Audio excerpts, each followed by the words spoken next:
What's up guys, Crazy here, back in No Man's Sky, and today we're going to take a look at tech upgrades and adjacency bonuses. These are two of the most important things that you will have to keep in mind when playing this game. It's something that you will be aiming for, especially in the end game, and it's also something that will guarantee your survival against anything that the game has to throw at you, including of course on the higher difficulties. That is why in this video I want to cover both of these, and of course let's just jump in it. If you enjoyed this video, as always, don't forget to leave a like on it, but I want to get started here on my home planet with this ship right here. I haven't applied any upgrades to it, I just unlocked some of its inventory slots so that I can better showcase all of the upgrades that I am going to apply to them. Before proceeding with the upgrades, there are a few things that you will need to know beforehand. First of all, there are three types of upgrades that can be applied on almost anything that you can unlock and use in this game, including of course the ships and the multi-tool. First, we have the pre-installed tech. This is something that already exists on some of the stuff that you will come to use. For example, the jetpacks in your inventory or the launch thrusters on your ship.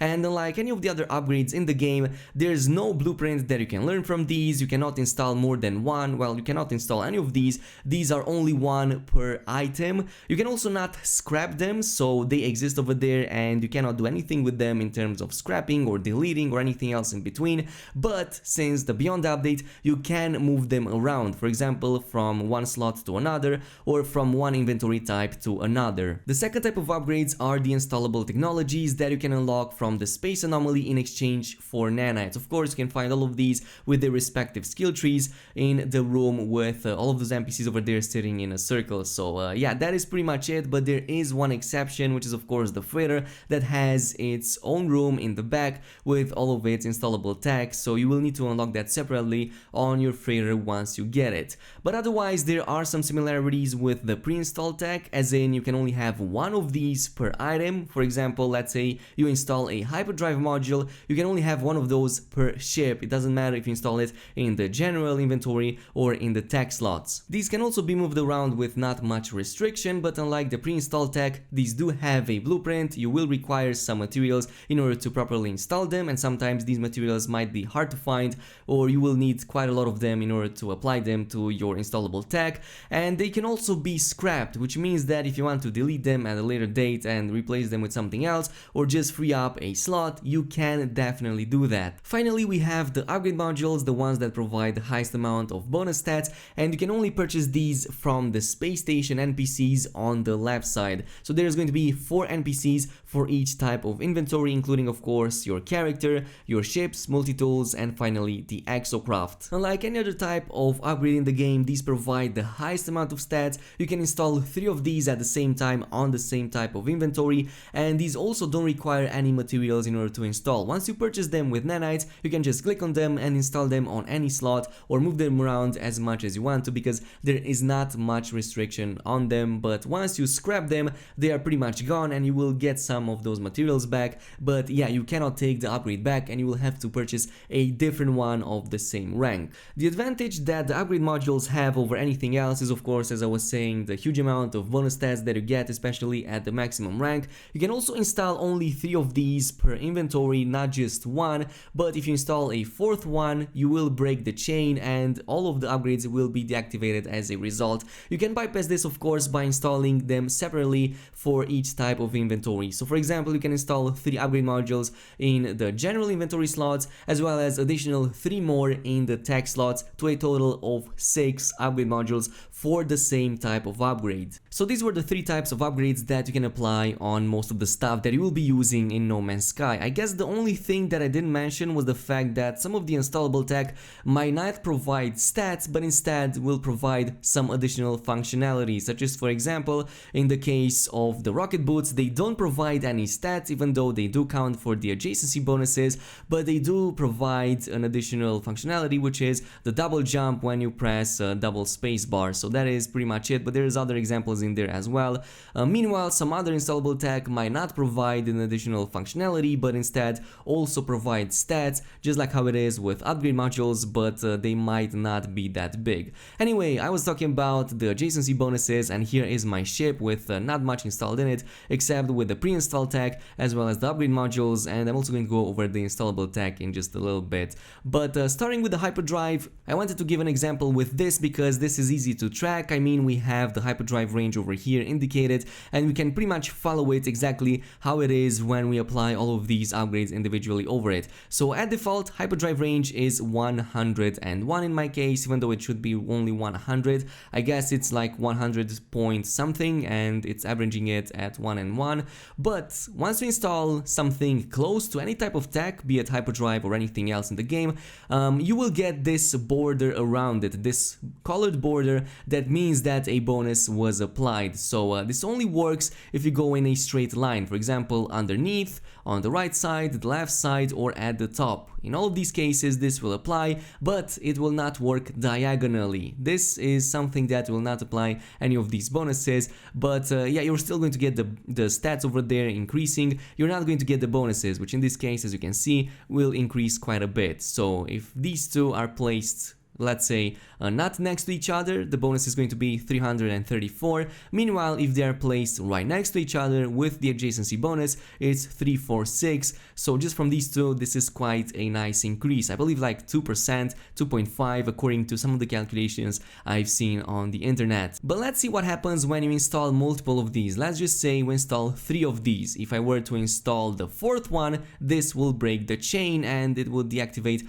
all of the tech. I'm going to showcase that in just a little bit. But in this case, we have 3 of these all in a straight line, which theoretically means that all of these will get a bonus from one another, and they kinda do, 842.7 in this case. But it all depends on how you arrange these. So if I were to arrange this in, let's say, a square, as you can see, the bonus over here would be slightly bigger. Again, 854 compared to the one that we had previously with like almost 10 hyperdrive range beneath. So what this means is that you'll want to place all of these right next to the other, and also like have at least another one of these upgrades next to it. So let's take for example the hyperdrive. It has bonuses from the one on the right as well as from the one beneath it. The same goes with the one beneath it. It has the adjacency bonus from the hyperdrive as well as the one on the right side, and the same goes with the one here on the right side from the left as well as from the bottom. If I were to place them in a different manner, such as for example like this,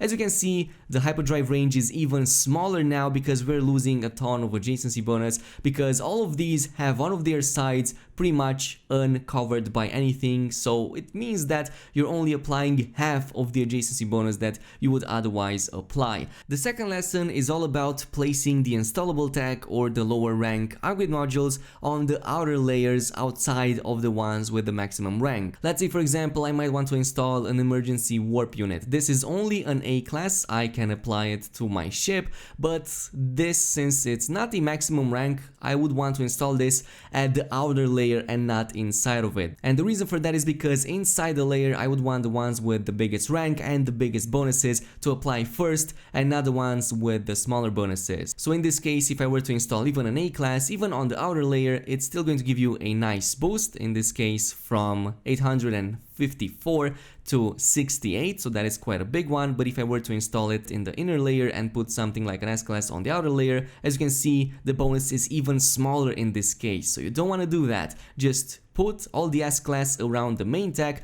and the lower classes on the outer layers, and pretty much that is all you need to keep in mind. But the third lesson, and something that is going to help you min-max your ships and all of that quite a bit, is also paying attention to what bonuses each and every single one of these maximum rank modules will provide. Because if you look at this, one of them provides a hyperdrive range of 214 light years, the other one 233, while the other one 229. So this is all random. Even though the difference is very small, it's still going to count if you install like 6 of these at the same time. So let's just take for example these 3 upgrades alone. Let's just see what happens with the bonuses once you apply them to the one with the bigger stats. So let's just say I want to put in the middle the one with the biggest stats, which in this case is this one right here with 233 light years. This has the biggest stats and it benefits from this adjacency as well as this other one as well,